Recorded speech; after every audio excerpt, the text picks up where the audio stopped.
I never thought I'd discover my husband's betrayal through a misdirected email. But that's exactly how my world started crumbling on a perfectly ordinary Tuesday morning. My name is Alara, and until that moment I was living what I thought was a pretty decent life. I own a travel agency that's finally turning a profit after 5 years of grinding work, and I'm, or was, married to Nolan, a financial analyst who always seemed to have our future mapped out. I was sipping my morning coffee and scrolling through work emails when I noticed one from Luxury Estates Realty in my personal inbox. The subject line read, Purchase Agreement, 47 Maple Grove Estate. I figured it was spam until I saw it was addressed to my husband and his mother, Marion. Dear Mr. Devereux and Mrs. Devereux, as discussed during our viewing yesterday, I've attached the preliminary purchase agreement for the property. The sellers are quite motivated, and with your pre-approval already in place, my coffee went cold as I read through the entire email chain. They'd been house hunting for weeks, a 5,000 square foot mansion with a content creator studio and guest wing. Price made my stomach turn, $1.2 million. That's when I noticed my mother-in-law's enthusiastic response about her lifestyle brand's new headquarters. I must have read that email 5 times before my phone buzzed. Speaking of the devil, it was Marion. Alara, darling, are you free for lunch today? I have the most exciting news. My hands were shaking. Actually, Marion, I'm swamped at work. Maybe another time. Oh. Her disappointment dripped through the phone. Well, Nolan and I were hoping to discuss something important with you. Perhaps dinner. I gripped my desk. Why don't we discuss the house you're planning to buy right now? The silence that followed was deafening. Then, oh dear, you weren't supposed to find out this way. But isn't it wonderful? The perfect space for all of us. All of us, I echoed. Of course. You, Nolan, myself, one big happy family. The guest wing will be perfect for my blog studio, and you'll have plenty of space for a home office. Though you might not need it once the lifestyle brand takes off. I ended the call mid-sentence, my mind racing. Nolan and I had just finished renovating our current home last year. We'd picked every fixture, every paint color together. Or so I thought. I drove to Nolan's office, something I'd never done before. His secretary tried to stop me, but I walked right past her into his corner office. He was on the phone, looking annoyingly handsome in his tailored suit. We need to talk, I said, loud enough that he looked up, startled.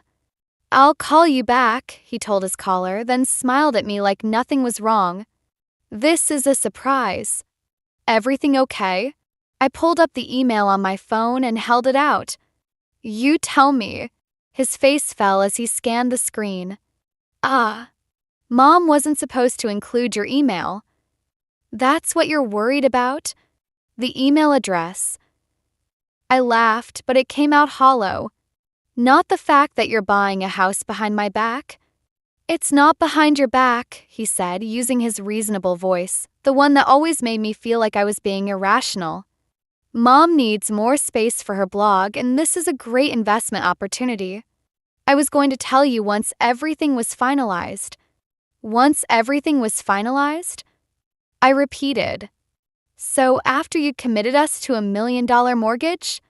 He leaned back in his chair, looking irritatingly calm. Mom's contributing half. And honestly, Alara, you're overreacting.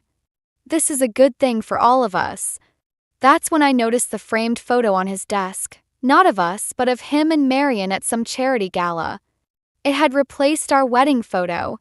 I turned and walked out, ignoring him calling my name. As I drove back to my office, one thought kept circling in my mind. This wasn't just about a house.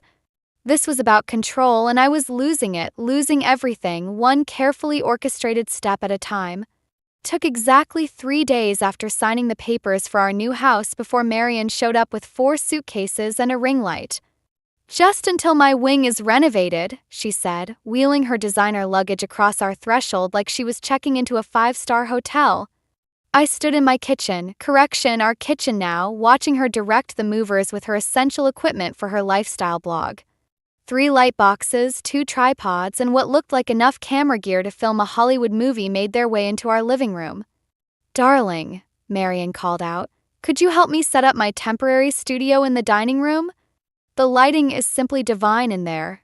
"We eat in the dining room," I said, gripping my coffee mug tighter. She waved her hand dismissively. "Oh, we can eat in the kitchen. So much more casual anyway. Besides, my followers are expecting a house tour video tomorrow." Before I could respond, Nolan appeared, straightening his tie. "Mom, everything okay? Need any help settling in?" "Your wife seems concerned about the dining room situation," Marian said, her voice dripping with sweetness. "Perhaps you could explain to her the importance of maintaining my posting schedule?" I watched my husband's face do that thing where he tries to please everyone while actually pleasing no one. "Elle, it's just temporary. Maybe we could eat in the kitchen for a few weeks?" That's when my phone buzzed. It was Jasper, Nolan's younger brother, asking if I wanted to grab coffee. I'd never said yes to anything faster in my life. 20 minutes later, I was sitting across from Jasper in our favorite coffee shop, venting about the morning's events. Unlike his brother and mother, Jasper's artistic soul came with a healthy dose of self-awareness. "She's already redecorating," I said, stabbing at my muffin. She replaced my throw pillows with something called coastal grandmother chic. Jasper nearly choked on his Americano. "Please tell me you're joking." "I wish."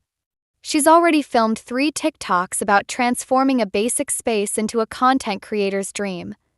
I mimicked her social media voice, making Jasper laugh. "You know what's really going on, right?" he asked, suddenly serious. "Ever since Dad died, she's been terrified of becoming irrelevant. The blog, the house, it's all about control. And Nolan's letting her have it," I added. "He always has." Jasper leaned forward. "Remember when he canceled your honeymoon because Mom needed emergency gallbladder surgery? Which turned out to be acid reflux," I finished. My phone lit up with notifications. Marian had already posted her first house tour teaser, featuring my living room, now completely rearranged, with the caption, "Making over my son's starter home. Wait until you see what we have planned." Hashtag luxury living, hashtag family first, hashtag transformation Tuesday. Starter home. I showed Jasper the post. "We bought this place last week." "Elle," Jasper said gently, "you need to set boundaries now or this is just the beginning." When I got home, I found Marian hosting a live streaming session from my office. She'd moved my desk to make room for her ring light setup, and my client files were stacked haphazardly in the corner. "And here's where I'll be teaching my Living Your Best Life After 60 masterclass," she was saying to her phone. "Of course, we'll need to update this dated decor." "That's enough," I said, walking into frame. "This is my office, Marian. My workspace." Her eyes widened, but she kept smiling for the camera. "Oh, viewers, meet my daughter-in-law. She's letting me stay while we renovate my wing of the new house. Isn't she sweet?" I reached over and ended her live stream. "That was extremely rude," she said, dropping the sugary tone. "I was in the middle of connecting with my community. And I'm in the middle of running a business," I shot back. "From my office, which you've turned into your personal studio without asking." "Nolan said I could use any room I needed," she replied, straightening her designer blouse. "Perhaps you should discuss your concerns with him." As if on cue, my husband appeared in the doorway.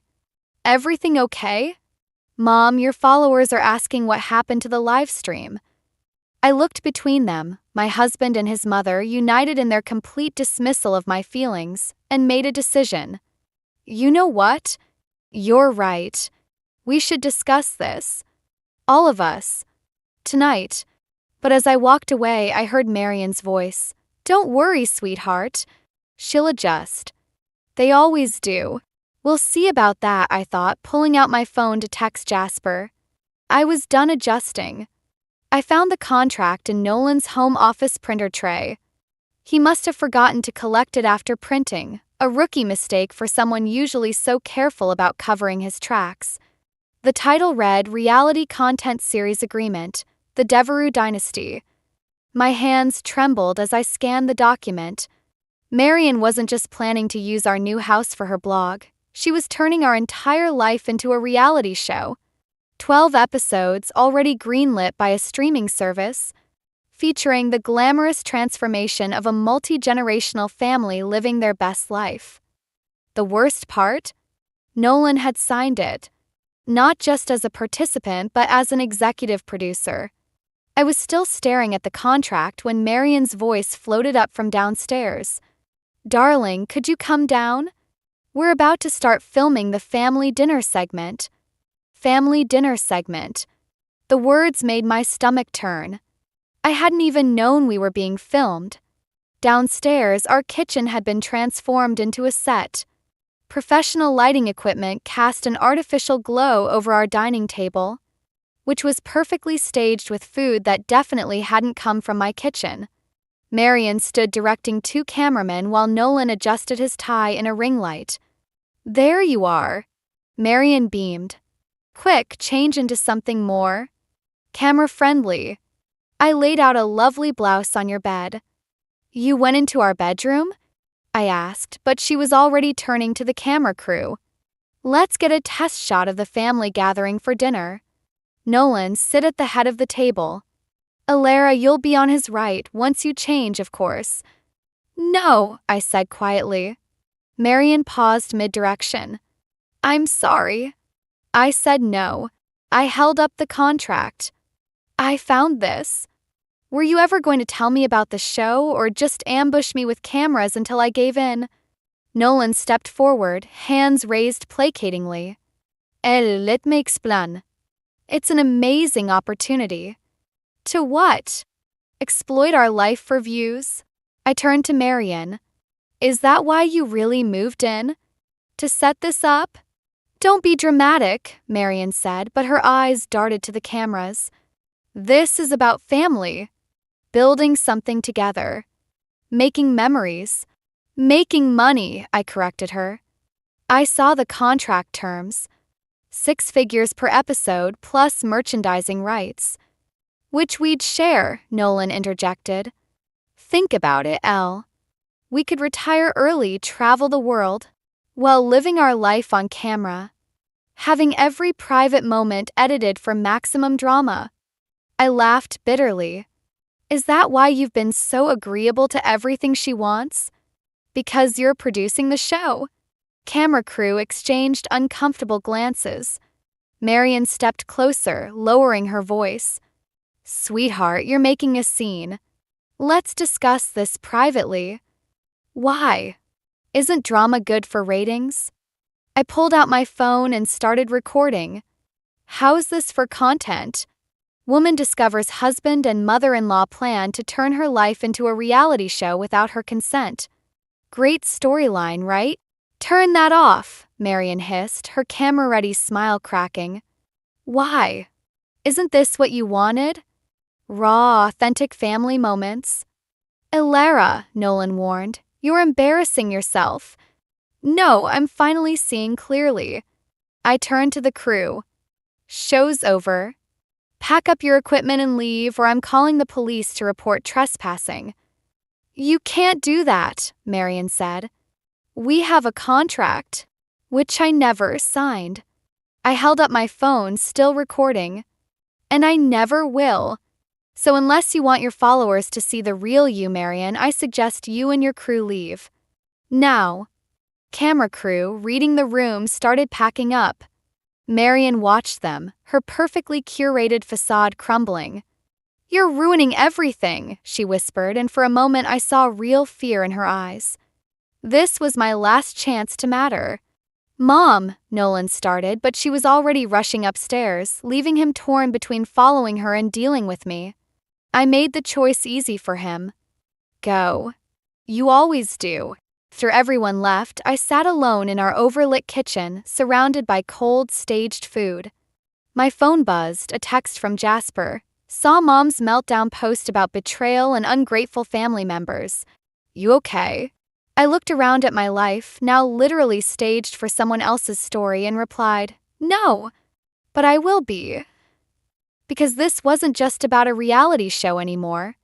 This was about reclaiming my reality, whatever it took. The morning after I shut down Marion's reality show dreams, I walked into my travel agency to find my entire staff huddled around Sarah's computer, whispering. They scattered when they saw me, but not before I caught a glimpse of Marion's latest blog post, "When Family Betrays My Truth." "It's gone viral," Sarah said apologetically, turning her screen toward me. The video had over 200,000 views already. There was Marion, perfectly lit and dabbing at carefully manufactured tears, telling her version of last night's events. "My own daughter-in-law," she sniffled in the video. "So consumed by jealousy over my success that she's trying to destroy our family's chance at happiness." My phone buzzed, another client cancellation. The third this morning. I'd built this agency from nothing, and now Marion's followers were review bombing my business, calling me a toxic family destroyer and dream killer. "Should we respond?" Sarah asked. Before I could answer, Jasper burst through the door, looking unusually disheveled. "Elle, we need to talk. Now." In my office, he paced while running his hands through his hair.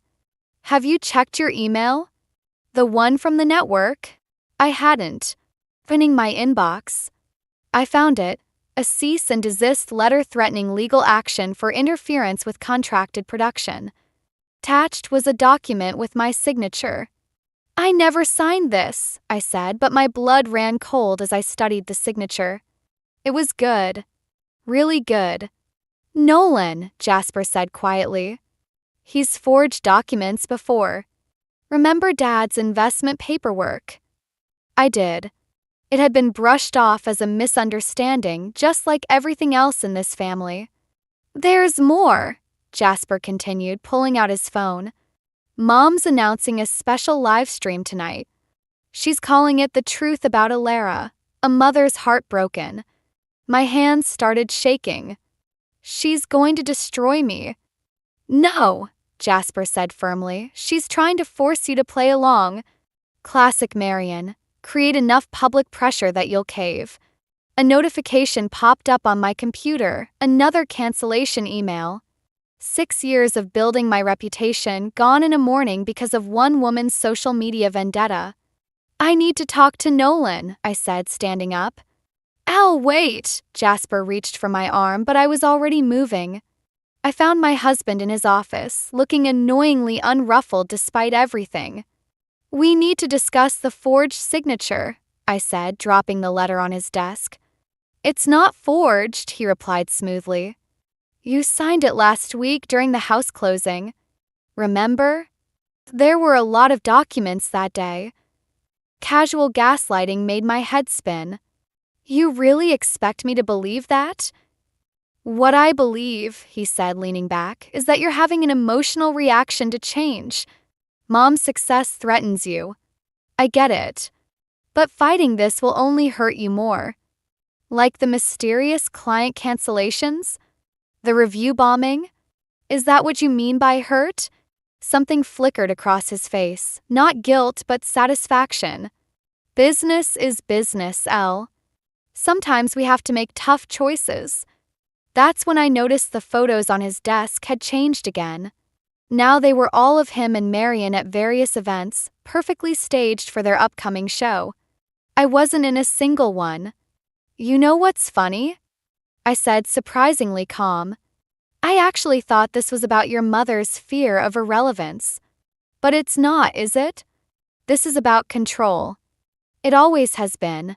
"You're being dramatic." "No, I'm finally seeing clearly. You and Marion, you're the same.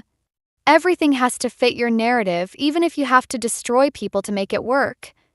My phone buzzed again, Jasper warning me that Marion had moved up her live stream. It was starting in 10 minutes.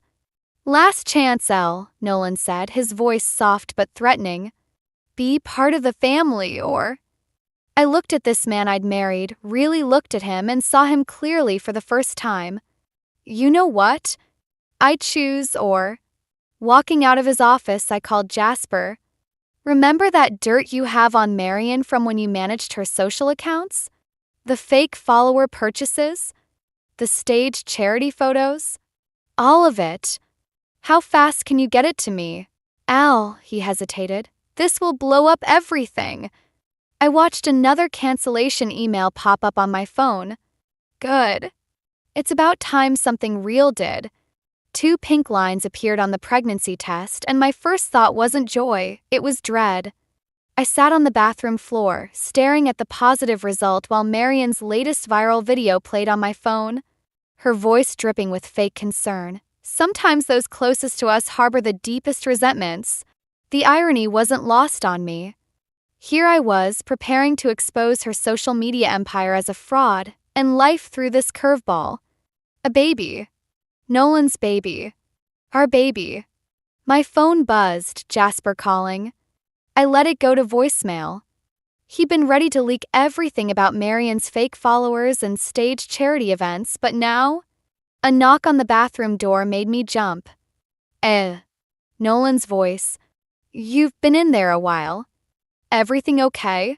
I quickly hid the test. Fine. Just not feeling well. Mom's looking for you. The network executives are coming for dinner to discuss the show's direction. They want to meet the whole family. Family. The word felt like a trap now. I opened the door to find Nolan looking surprisingly vulnerable. Listen, about yesterday, he started, maybe we can find a compromise. The show could be good for all of us. I'm pregnant, I said, watching his face carefully. His eyes widened, genuine emotion breaking through his usual calculated expression. For a moment, I saw the man I'd married, before Marian, before the show, before everything got so twisted. A baby, he whispered, reaching for me. I stepped back. Don't pretend this changes anything. You still forged my signature. You and your mother are still trying to force me into your perfect family narrative. Or maybe this is a sign, he said, his voice softening. A fresh start. We could make it work, Elle. The show could be about new beginnings, family healing. Stop. My voice cracked. Just stop turning everything into content. My phone buzzed again, Jasper had texted. Network meeting tonight equals damage control. They know about the forgery. M&N planning something big. Be careful. I need some air, I told Nolan, pushing past him. I drove to the coffee shop where Jasper and I usually met, but found Marian waiting instead. She sat at our regular table, perfectly poised with her phone set up to record. Darling, she said warmly, gesturing to the empty chair. Let's talk, just us girls. No cameras. Her phone was clearly recording. What do you want, Marian? To offer you a deal. She slid a contract across the table. Sign this, agree to the show, and we'll make you a co-producer. We'll say in everything. Plus, she paused dramatically. I know about the baby. My hand instinctively went to my stomach. How? Mothers know these things. She smiled. Think about it, we could document the whole journey. Perfect storyline, family healing, new life, fresh starts. Your travel agency could even be featured. We'll make you the star. For a moment I saw it, the easy path. Give in, play along, let Marian script our lives into her perfect narrative. The baby would have everything, wrapped in the warm glow of filtered reality. Then I saw the glint in her eyes, the same look she had when she moved my office, rearranged my home, pushed me out of frame in every family photo. This wasn't an olive branch. It was a collar. No, I said, standing up. My baby won't be your content. Don't be foolish, she hissed, mask slipping. You're nothing without this family. Your business is failing, your reputation is mine to rebuild, I finished. Unlike yours. I walked out, ignoring her calls, and drove to Jasper's studio. He opened the door before I could knock. I can't leak the evidence, I told him. Not now. I'm pregnant. His face fell slightly, confirmation of feelings we'd both been avoiding. Congratulations, he said softly. But I'm not giving in either. I met his eyes. I need a different plan. One that protects the baby but doesn't let them win. Jasper nodded, understanding everything I wasn't saying. Then let's make one. Together. Behind us, my phone lit up with Marian's latest post. Big announcement tonight. Family secrets revealed. Hashtag truth will out, hashtag family first. The war wasn't over. It was just changing battlefields. The South African sun beat down on us as Marian adjusted her ring light for the 100th time. Perfect lighting for announcing the pregnancy, she chirped, angling her phone. The followers will love this. We were supposed to be on safari, but instead I was watching my mother-in-law transform our private family moment into content. Again. We haven't agreed to announce anything, I said, one hand protectively over my stomach. 10 weeks along, and already my baby was being scripted into Marian's narrative. Darling, the network expects big moments. They're paying for this trip. She gestured to our luxury lodge where camera crews were setting up.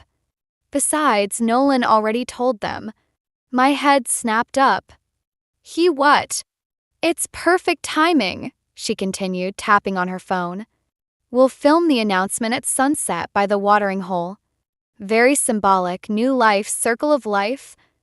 The world tilted slightly. I grabbed the railing of our deck, morning sickness mixing with betrayal. Mom! Jasper appeared, his usual easy smile replaced with concern. Give it a rest. You don't understand business, dear, she replied, not looking up. Speaking of which, Alara, we need to discuss your wardrobe for tonight's scene. There won't be a scene. My voice shook. This isn't your news to share. Finally, she looked at me. Don't be selfish. This pregnancy is a gift to all of us. Think of the storyline, the sponsorship opportunities. The baby isn't content, I shouted, drawing looks from the crew. Everything okay here? Nolan appeared, looking uncomfortable in his safari-themed outfit, clearly chosen for the cameras. Your wife is being difficult about the announcement, Marian said. Al, he started, using his reasonable voice, the network's already planned the episode around it. We can't back out now. Watch me. I turned to leave, but a wave of dizziness hit me. The African heat, the stress, the betrayal, it was too much. Jasper caught me before I fell. You need to rest, he said firmly. She needs to cooperate, Marian corrected. The light will be perfect in an hour. A sharp pain cut through my abdomen. Something's wrong, I whispered to Jasper. What followed was a blur of movement and voices. The lodge's medical team. A rushed drive to the nearest hospital. Jasper holding my hand while Marian filmed behind-the-scenes drama for her followers. In the sterile hospital room, the doctor's words fell like bombs. I'm sorry, but there's no heartbeat. Marian gasped, perfectly timed for her camera. Nolan stood frozen, for once without a script to follow. Turn off the fucking phone, Jasper snapped at his mother. The followers deserve to know. Get out, I screamed, finally breaking. All of you, get out. They left, all except Jasper, who stayed silent, his hands still in mine. Hours later, back at the lodge, I lay in bed listening to Marian's voice drift up from below. In our darkest moments, family is everything. Like and subscribe for tomorrow's update on our journey through grief. My phone buzzed with notifications as her post went viral. Hashtag #DevereauFamilyStrong was trending. Nolan came in looking lost. Mom thinks we should film a follow-up segment. Something about healing through sharing. I laughed, a hollow, broken sound. Do you even hear yourself anymore? I'm trying here, Elle. We all process grief differently. This isn't grief, I cut him off. This is content.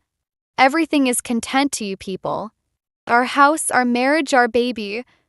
My voice cracked. Even losing it. He reached for me, but I turned away. Just go. After he left, Jasper slipped in with my laptop. You should see this, he said quietly. On screen was Marian's latest live stream, but the comments weren't their usual adoring praise. People were calling her out, disgusted by her exploitation of family tragedy. Her carefully curated image was cracking. "It's karma," Jasper said softly. But I felt no satisfaction. My baby was gone, my marriage was a script, and my life had become a storyline I never wanted. "I can't do this anymore," I whispered. Jasper squeezed my hand. "Then don't." Outside, I could hear Marian directing the crew to get better lighting for tomorrow's healing journey footage. But in that quiet hospital room, something inside me finally broke free. Sometimes you have to lose everything to find your way back to yourself. The network executives arrived at the lodge the morning after my miscarriage, just as Marian was setting up for another healing journey livestream. I watched from my balcony as she directed the camera crew, positioning Nolan just so, ensuring the African sunset would catch his grief-stricken expression perfectly. That's when Jasper handed me his phone. "You need to see this." It was a video from one of Marian's former assistants, going viral.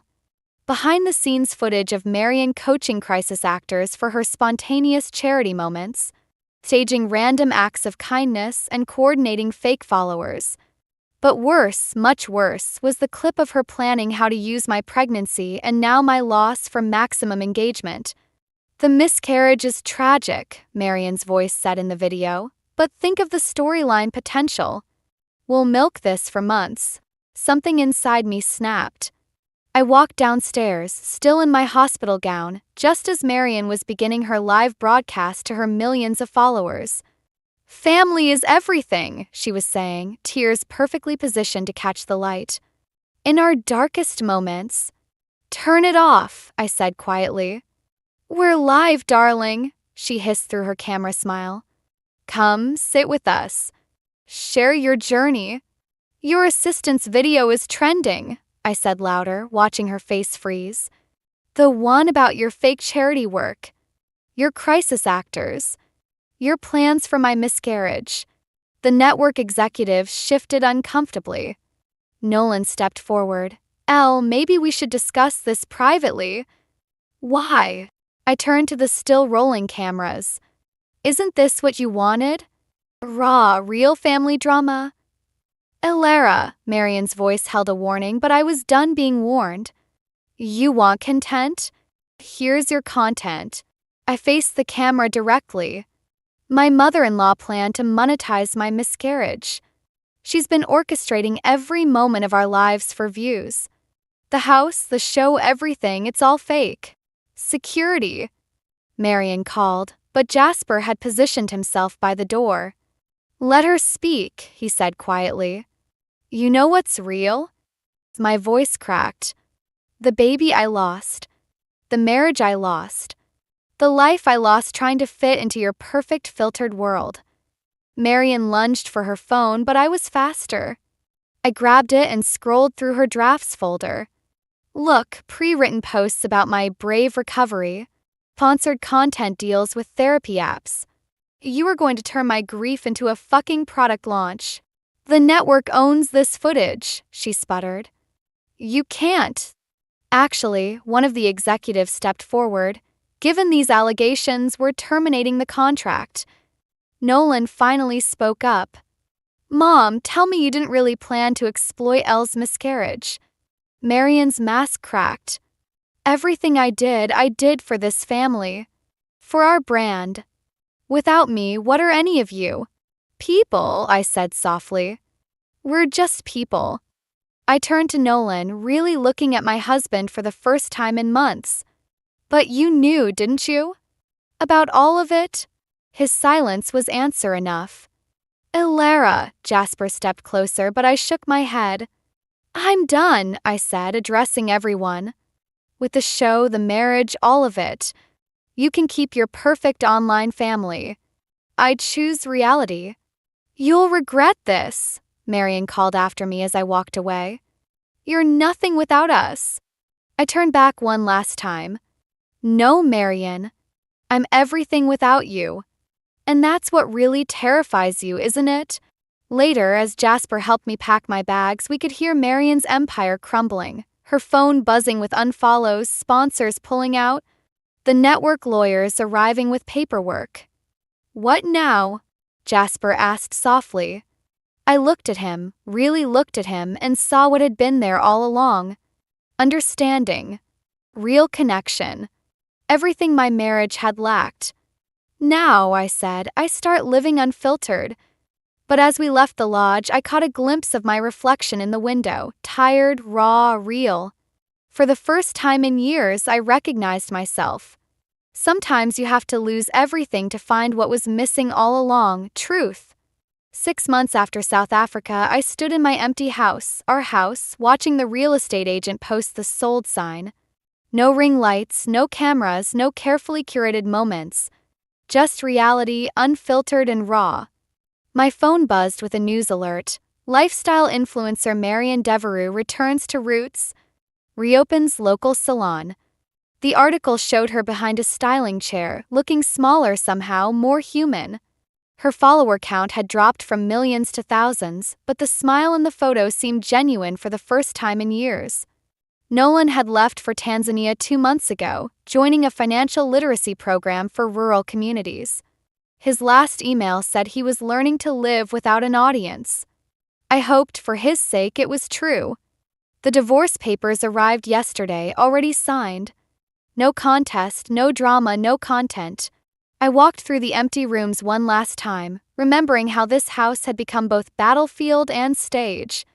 In my old office, Marian's former content studio, I found something tucked behind a drawer.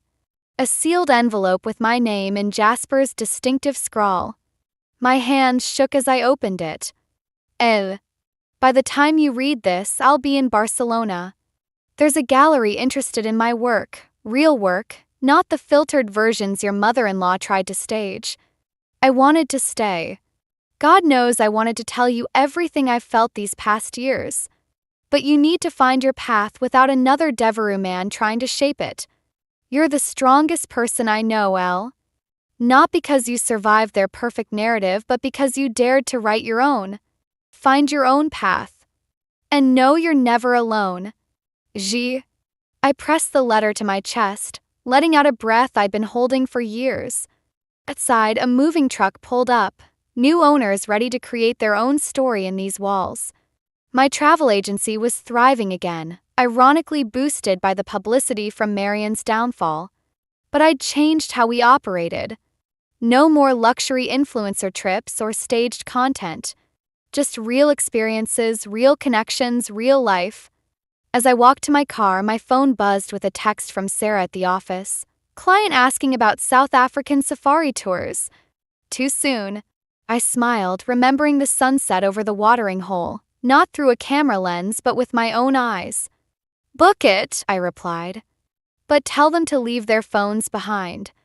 At a stoplight, I scrolled through my gallery, finding the last photo I'd taken with the Devereux family. Everyone posed perfectly, faces angled for optimal lighting. Everyone except Jasper, who was looking at me instead of the camera, seeing what no one else had. I deleted the photo. The light turned green and I drove toward my new apartment, smaller, simpler mine. On my coffee table lay brochures for Barcelona's art scene. Not today, maybe not tomorrow, but someday. When the story was mine to write. That evening, I received one final email from Marian. "Alara, I'm not asking for forgiveness. But today a client cried in my chair telling me about her divorce. I listened, really listened, without reaching for my phone. Felt real. Thank you for breaking our perfect facade. It was the only way any of us could become whole again. Marian." I closed my laptop without responding. Some stories don't need an audience. Some healing happens in the quiet moments between posts, between perfectly framed shots, between carefully scripted lines. My new place had a small balcony overlooking the city. I sat there as the sun set, no cameras, no filters, no one watching. Just me writing the next chapter of my life. Sometimes the happiest endings aren't endings at all. They're just honest beginnings. I opened my phone's notes app and started typing. Dear Jasper, Barcelona has always been on my bucket list too. But first, I need to tell you a story. A real one. It starts like this. Cursor blinked, waiting. This time, the narrative would be mine.